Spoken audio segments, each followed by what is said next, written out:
Ascent Audio, a division of Recorded Books, presents HBR's 10 Must-Reads on Strengthening Your Soft Skills by Harvard Business Review. Narrated by Rebecca Lamb and Tim Lounibos.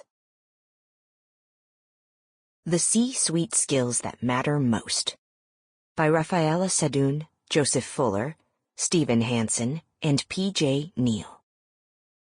Idea in brief. The shift. It's no longer safe to assume that leaders with traditional managerial pedigrees will succeed in the C-suite. An analysis of executive search data shows that companies today are prioritizing social skills above technical know-how, expertise in financial stewardship, and other qualifications. The explanation.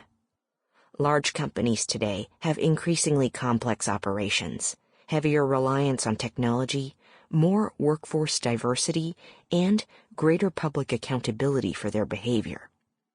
Leading under those circumstances requires superior listening and communication skills, and an ability to relate well to multiple constituencies.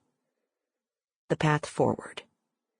To succeed in the years ahead, companies will have to figure out how to effectively evaluate the social skills of job candidates. They will also need to make such skills an integral part of their talent management strategies. End of idea in brief section. For a long time, whenever companies wanted to hire a CEO or another key executive, they knew what to look for. Somebody with technical expertise, superior administrative skills, and a track record of successfully managing financial resources. When courting outside candidates to fill those roles, they often favored executives from companies such as GE, IBM, and P&G, and from professional services giants such as McKinsey and Deloitte, which had a reputation for cultivating those skills in their managers. That practice now feels like ancient history. So much has changed during the past 2 decades that companies can no longer assume that leaders with traditional managerial pedigrees will succeed in the C-suite. Today, firms need to hire executives who are able to motivate diverse, technologically savvy, and global workforces, who can play the role of corporate statesperson, dealing effectively with constituents, ranging from sovereign governments to influential NGOs, and who can rapidly and effectively apply their skills in a new company, in what may be an unfamiliar industry, and often with colleagues in the C-suite whom they didn't previously know. These changes present a phenomenal challenge for executive recruitment, because the capabilities required of top leaders include new and often softer skills that are rarely explicitly recognized or fostered in the corporate world. Simply put, it's getting harder and less prudent to rely on traditional indicators of managerial potential. What should organizations do to face this challenge? A critical first step is to develop greater clarity about what it now takes for C-suite executives to succeed. Yes, the range of necessary skills appears to have expanded. But how exactly? For example, what does the term soft skills really mean? And to what extent does the need to hire executives with more expansive skills vary across organizations? Remarkably, even though almost every aspect of leadership has been scrutinized in recent years, rigorous evidence on these crucial points is scant. To find out more about the capabilities that are now in demand, how those have changed over time, and what adjustments companies are making to their process for selecting candidates, we recently analyzed data from Russell Reynolds Associates, one of the world's premier executive search firms. Russell Reynolds and its competitors play an essential role in managerial labor markets. 80 to 90% of the Fortune 250 and FTSE 100 companies use the services of such firms when making a succession decision that involves a choice among candidates. Disclosure: Russell Reynolds has recently conducted executive searches for Harvard Business Publishing, which publishes Harvard Business Review. For our research, Russell Reynolds gave us unprecedented access to nearly 5,000 job descriptions that it had developed in collaboration with its clients from 2000 to 2017. The data was sufficient to study expectations, not just for the CEO, but also for 4 other key leaders in the C-suite: the Chief Financial Officer, the Chief Information Officer, the Head of Human Resources, and the Chief Marketing Officer. To our knowledge, researchers had never before analyzed such a comprehensive collection of senior executive job descriptions. Our study yielded a variety of insights. Chief among them is this: over the past 2 decades, companies have significantly redefined the roles of C-suite executives. The traditional capabilities mentioned earlier, notably the management of financial and operational resources, remain highly relevant. But when companies today search for top leaders, especially new CEOs, they attribute less importance to those capabilities than they used to, and instead prioritize one qualification above all others: strong social skills. When we refer to social skills, we mean certain specific capabilities, including a high level of awareness, the ability to listen and communicate well, a facility for working with different types of people and groups, and what psychologists call theory of mind, the capacity to infer how others are thinking and feeling. The magnitude of the shift in recent years toward these capabilities is most significant for CEOs, but also pronounced for the 4 other C-suite roles we studied. Our analysis revealed that social skills are particularly important in settings where productivity hinges on effective communication, as it invariably does in the large, complex, and skill-intensive enterprises that employ executive search firms. In such organizations, CEOs and other senior leaders can't limit themselves to performing routine operational tasks.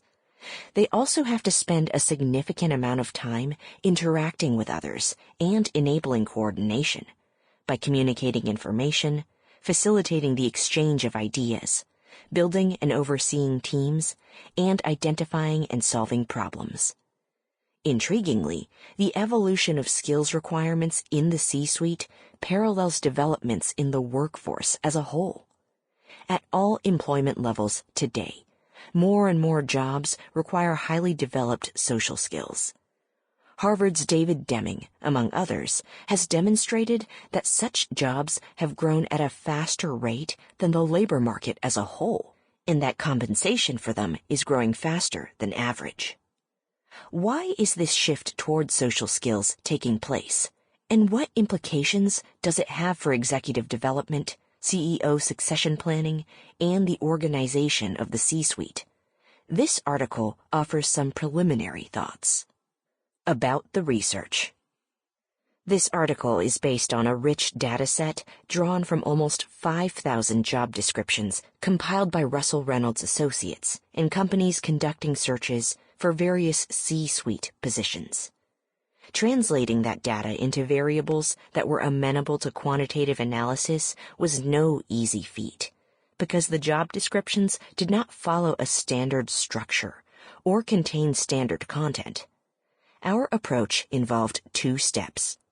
First, we defined a distinctive set of skill requirements that were relevant for chief executives. We started by combing through the U.S. Department of Labor's ONET database, a repository of information about more than 1,000 occupations, to see what skills were listed for chief executive roles. We then sorted those into 6 clusters that included similar tasks: managing financial and material resources, monitoring corporate performance, tending to human resources, handling administrative tasks, processing and using complex information, and exercising social skills. Our second step was to determine the extent to which each job description provided by Russell Reynolds was semantically similar to each ONET skills cluster. Both steps relied on a model of managerial language that we developed by applying cutting-edge machine learning techniques, Word2Vec, to a corpus composed of every Harvard Business Review article published since the magazine's inception in 1922. Chief reasons for change. We've identified two main drivers of the growing demand for social skills: firm size and complexity. The focus on social skills is especially evident in large firms. Additionally, among firms of similar size, the demand for social skills is greater at publicly listed multinational enterprises and those that are involved in mergers and acquisitions. These patterns are consistent with the view that in larger and more complex organizations, top managers are increasingly expected to coordinate disparate and specialized knowledge, match the organization's problems with people who can solve them, and effectively orchestrate internal communication. For all those tasks, it helps to be able to interact well with others. But the importance of social skills in large companies arises from more than just the complexity of operations there. It also reflects the web of critical relationships that leaders at such firms must cultivate and maintain with outside constituencies. The diversity and number of those relationships can be daunting. Executives at public companies have to worry not only about product markets, but also about capital markets. They need to brief analysts, woo asset managers, and address the business press. They must respond to various kinds of regulators across multiple jurisdictions. They're expected to communicate well with key customers and suppliers.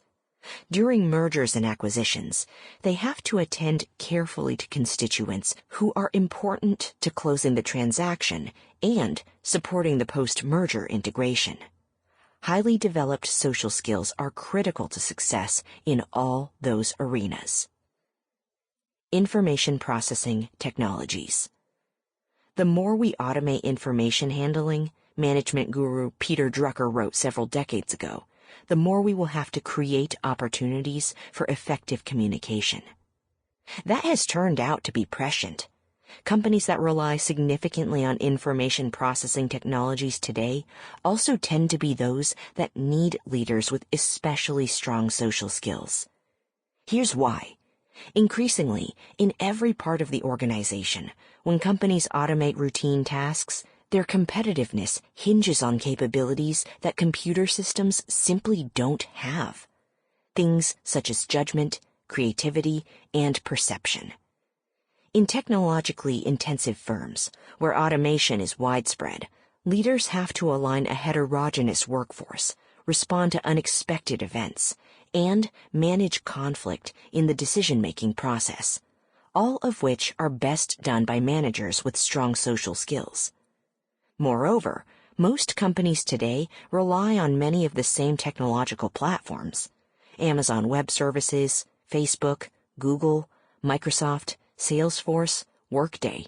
That means they have less opportunity to differentiate themselves on the basis of tangible technological investments alone.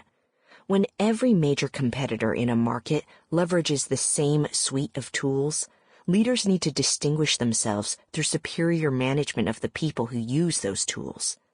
That requires them to be top-notch communicators in every regard, able both to devise the right messages and to deliver them with empathy. In sum, as more tasks are entrusted to technology, workers with superior social skills will be in demand at all levels and will command a premium in the labor market. Other factors. Our research suggests that the growing interest in social skills is being spurred by two additional drivers. These are harder to quantify, but they nonetheless may play an important role in the shift that's taking place. Social media and networking technologies. Historically, CEOs didn't attract much popular notice, nor did they seek the limelight.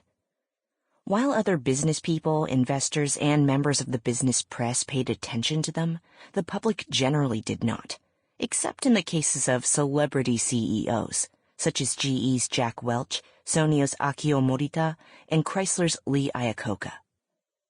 That era is over.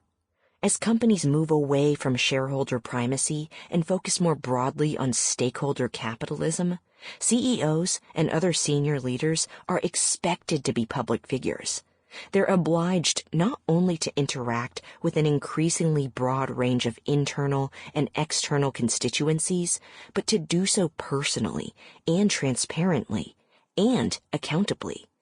No longer can they rely on support functions, the corporate communications team, the government relations department, and so forth, to take care of all those relationships.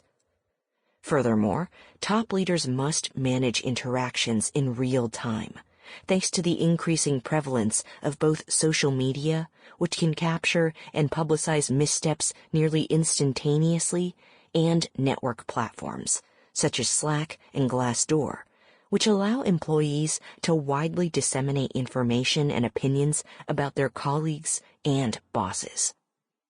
In the past, too, executives were expected to be able to explain and defend everything from their business strategies to their HR practices. But they did so in a controlled environment, at a time and a place of management's choosing. Now they must be constantly attuned to how their decisions are perceived by various audiences. Failing to achieve their intended purposes with even a handful of employees or other constituents can be damaging. So social skills matter greatly. The occupants of the C-suite need to be adroit at communicating spontaneously and anticipating how their words and actions will play beyond the immediate context. Diversity and inclusion. Another new challenge for CEOs and other senior leaders is dealing with issues of diversity and inclusion, publicly, empathetically, and proactively. That, too, demands strong social skills, particularly theory of mind. Executives who possess that perceptiveness about the mental states of others can move more easily among various employee groups, make them feel heard, and represent their interests within the organization to the board of directors and to outside constituencies. More importantly, they can nurture an environment in which diverse talent thrives. New areas for focus. Given the critical role that social skills play in leadership success today, companies will need to refocus on the following areas as they hire and cultivate new leaders. Systematically building social skills. Traditionally, boards and senior executives have cultivated future leaders by rotating them through critical departments and functions, posting them to various geographic locations, and putting them through executive development programs.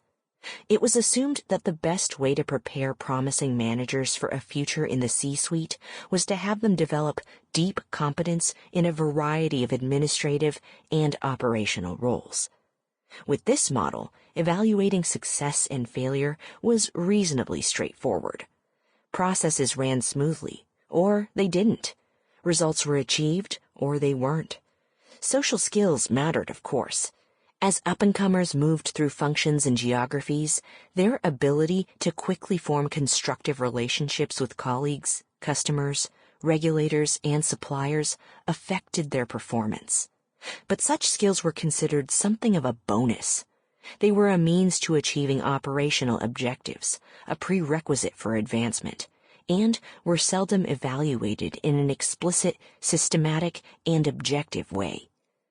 Companies today better appreciate the importance of social skills in executive performance, but they've made little progress in devising processes for evaluating a candidate's proficiency in those skills and determining aptitude for further growth. Few companies invest in training to improve the interviewing skills of staffers involved in recruiting, least of all senior executives or independent directors, who are presumed to have the background and perspective necessary to make sound judgments. Getting references is also problematic. Companies typically conduct senior-level searches with a high degree of confidentiality, both to protect themselves, A leak could cost them the best prospect, and to protect the candidates, who might not want their employers to know that they're open to job offers. Moreover, the people conducting C-suite interviews and those providing references are likely to be part of the same small, homogeneous networks as most of the candidates, which significantly heightens the risk of bias in the decision-making process. For example, board members tend to support candidates who are referred by friends or have backgrounds similar to their own. They might mistakenly assume that those individuals possess broadly applicable social skills simply because they connected easily with them in interviews. To better evaluate social skills, some companies now run psychometric assessments or simulations. Psychometric tests, which are designed to measure personality traits and behavioral style, can help establish whether someone is outgoing and comfortable with strangers, but they shed little light on how effective that person will be when interacting with various groups. Simulation exercises, for their part, have been used for some time to evaluate how individuals respond to challenging circumstances, but they're usually designed around a specific scenario, such as a product integrity crisis or the arrival of an activist investor on the scene. Simulations are best at assessing candidates' administrative and technical skills in such situations, rather than their ability to coordinate teams or interact spontaneously with diverse constituencies. Even so, these exercises are not widely used, because of the time and money required to run them well. In their executive development programs, companies today need a systematic approach to building and evaluating social skills. They may even need to prioritize them over the hard skills that managers presently favor, because they're so easy to assess. Companies should place high-potential leaders in positions that oblige them to interact with various employee populations and external constituencies, and then closely monitor their performance in those roles. Assessing social skills innovatively. The criteria that companies have traditionally used to size up candidates for C-suite positions, such as work history, technical qualifications, and career trajectory, are of limited value in assessing social skills. Companies will need to create new tools if they are to establish an objective basis for evaluating and comparing people's abilities in this realm. They can act either independently or in conjunction with the professional services firms that support them. But in either case, they'll need to custom design solutions to serve their particular needs. Although appropriate tools have yet to be developed for searches at the highest echelons of organizations, considerable innovation is underway when it comes to ascertaining the skills of lower-level job seekers and placing them in the right positions. Companies, such as Eightfold and Gloat, for example, are using artificial intelligence to improve matching between candidates and employers. New custom tools are also being used to identify skill adjacencies and to create internal talent marketplaces, helping companies assign qualified employees to important tasks more quickly. The underlying algorithms rely on huge data sets, which poses a technological challenge, but this approach holds promise for executive recruiting. Similarly, Pymetrics, among other companies, is mining world-class behavioral research to see how particular candidates fit with an organization or a specific position. Such an approach has proved useful in evaluating a broad array of soft skills and in reducing bias in recruiting. Recent academic work shows the utility of tapping into behavioral research. Harvard's Ben Weidman and David Deming, for example, have found that the reading in the mind in the eyes test, a well-established measure of social intelligence, can effectively predict the performance of individuals in team settings. If companies develop new tests based on the same design principles, they and their boards of directors should be able to gain a fuller and more objective understanding of the social skills of the C-suite candidates. emphasizing social skills development at all levels. Companies that rely on outside hiring to find executives with superior social skills are playing a dangerous game. For one thing, competition for such people will become fierce. For another, it's inherently risky to put an outsider, even someone carefully vetted, in a senior role. Companies thus will benefit from a grow-your-own approach that allows internal up-and-comers to hone and demonstrate a range of interpersonal abilities. Assessing the collective social skills in the C-suite. Increasingly, boards of directors and company executives will need to develop and evaluate the social skills of not only individual leaders, but the C-suite as a whole. Weakness or ineptitude on the part of any one person on the team will have a systems effect on the group, and especially the CEO. Companies recognize this. Social skills are gaining in relative importance in the search criteria for all 5 of the executive positions we studied. Moreover, as CEOs continue playing a bigger role in constituency and personnel management, the responsibilities within the C-suite may be reconfigured, and other executives will need strong social skills, too. The way forward. As we've established, companies still value C-suite executives with traditional administrative and operational skills, but they're increasingly on the lookout for people with highly developed social skills, especially if their organizations are large, complex, and technologically intensive. Will companies, however, actually succeed in making different kinds of hires? That's an open question. The answer will depend in part on whether they can figure out how to effectively evaluate the social skills of job candidates, and whether they decide to make the cultivation of social skills an integral component of their talent management strategies. In our view, companies are going to have to do both those things to remain competitive. To that end, they should encourage business schools and other educators to place more emphasis on social skills in their MBA and executive-level curricula. And they should challenge search firms and other intermediaries to devise innovative mechanisms for identifying and assessing candidates. Companies themselves will also have to do things differently. In recruiting and evaluating outside talent, they must prioritize social skills. The same is true when it comes to measuring the performance of current executives and setting their compensation.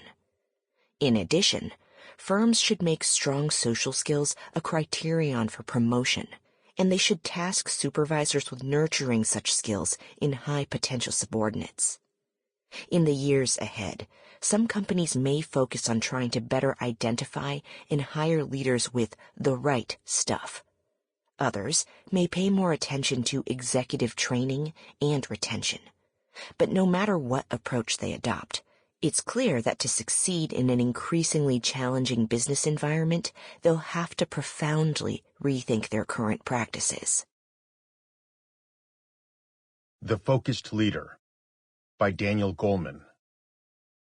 Idea in brief. The problem. A primary task of leadership is to direct attention. To do so, leaders must learn to focus their own attention. The argument. People commonly think of being focused as filtering out distractions while concentrating on one thing. But a wealth of recent neuroscience research shows that we focus attention in many ways for different purposes while drawing on different neural pathways. The solution. Every leader needs to cultivate a triad of awareness, an inward focus, a focus on others, and an outward focus. Focusing inward and focusing on others helps leaders cultivate emotional intelligence.